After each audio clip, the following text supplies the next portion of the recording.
So it looks like Bernie Sanders is about to announce that he's running for president in 2020. But does he have much of a chance? That I don't really think so. In 2016, when he ran, he was running against literally just like Donald Trump, he was running against the worst presidential candidate in human history, Hillary Clinton, who really nobody liked.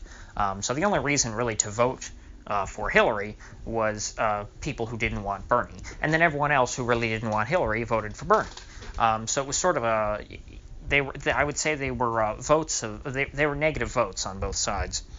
However, there was a lot of chemistry amongst his supporters back then. It reminded me a lot of the Ron Paul 2008 campaign, to where you had a lot of disenchanted primary voters coming out who had never really gotten involved in primaries, coming out to support a candidate who they thought was unique and honest and different.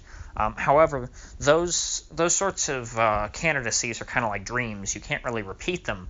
They're fleeting, and they don't really last, unless, of course, the candidate wins. But, I mean, if the candidate loses, I think that that chemistry amongst the supporters is lost for a long time. But, of course, with Trump had a similar spectacle in 2016. He had a similar aura around him, as did Sanders, and, of course, Ron Paul had in 2008. But by becoming president, Trump was able to preserve that coalition. Sanders, I don't think going into 2020 is going to be able to hold his people from 2016 together. If he did, obviously he would win the primary quite easily, because there's so many other people that his, let's say he got 40% of the vote. He was able to hold all of his voters from 2016, plus some more young people.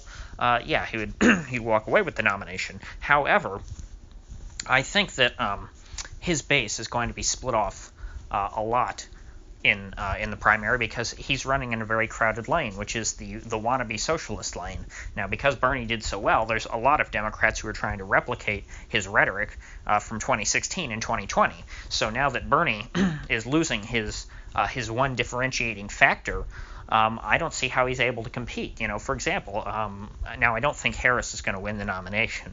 I think she has a lot of problems, but just take, for example, if you could have a black woman in the Democratic Party with the rhetoric and sort of socialist passions of Bernie Sanders, which, again, I don't think that Kamala Harris has those passions, but I think she's a grifter. And she's certainly willing to say lots of things that Bernie said. If you take Bernie's policies and put them in the package of a black woman, I think that's a much better candidate in the Democratic Party, because the Democrats care a lot about race and they care a lot about gender. They care about life experience. They don't care as much about ideas, although ideas obviously are important. But Bernie Sanders is a candidate who ran exclusively on ideas. He had nothing else going for him. He's an old white man, and Democrats hate old white men. The only reason they tolerated Bernie is because, he wanted to usher in, a Scandinavian revolution. Scandinavia, oddly enough, is also very old and very white. Another problem that Sanders has carrying over from the 2016 race that's interesting to note is that in 2016, a lot of people were trying to push Elizabeth Warren to run, and she, of course, decided to sort of wait her turn and let Hillary run. Now, I think if Warren had run in 2016, she probably would have beaten Hillary, but because she didn't, a lot of her supporters went over to Bernie. The people who wanted the more progressive message of Warren and who could not stomach Hillary. Sanders benefited greatly from Warren's supporters. Now, I don't know if Warren's coalition has been able to weather that 5 or 6 year interim period between when there was sort of hope for her running for president and now that she actually is. But I think that'll certainly eat into Sanders' existing base, his floor of support going into the primary here.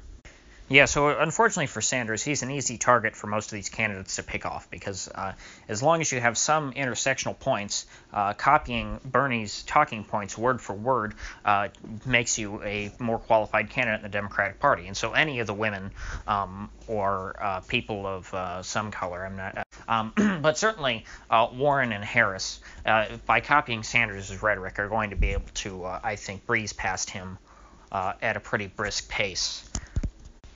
And really, the rest of the white men in the race have no chance other than really Biden. And that's because Biden is running in an empty lane in the primary. There are no other people really running as centrists, neoliberal types, other than maybe Klobuchar. But, I mean, isn't that the woman who made her staff shave her legs? Yeah, I don't think that she's necessarily going to play that well. She's essentially running as Hillary 2.0, which I don't think a lot of people are excited for. Biden, at least, he has that Obama administration nostalgia, and he's pretty much bulletproof from gaffe criticisms, kind of like how Trump is, to where people just, when Biden, gropes a woman, they just say, oh, it's just Joe being Joe. I don't know how that'll play in the post-Me Too era, but we're kind of past the Me Too stuff, and Biden was able to skate through that somehow unscathed. I have no idea how, unless he was paying off people. But I mean, I would have expected a few women to come out against Biden during the Me Too stuff. But hey, he's made it through, and we'll see how it plays out in the primary. But like I said, I'd be much more optimistic for him than for Bernie. I really think that Bernie would be better sitting this election out and playing Kingmaker. I guess we'll know soon enough. He's apparently cut the video, which that's the other thing strange. Why would he cut a video sort of Jim Gilmore style and post it on Twitter rather than holding a big rally with 10,000 people, however many people a Sanders rally gets? I mean, I'm sure if he went to a major city like New York or something, he could get many thousands of people to show up. It's just kind of weird he'd cut a video, but hey. I guess we'll see. Stay tuned, and if you've made it this far, please like and subscribe, and maybe give me your thoughts down in the comments section. See ya.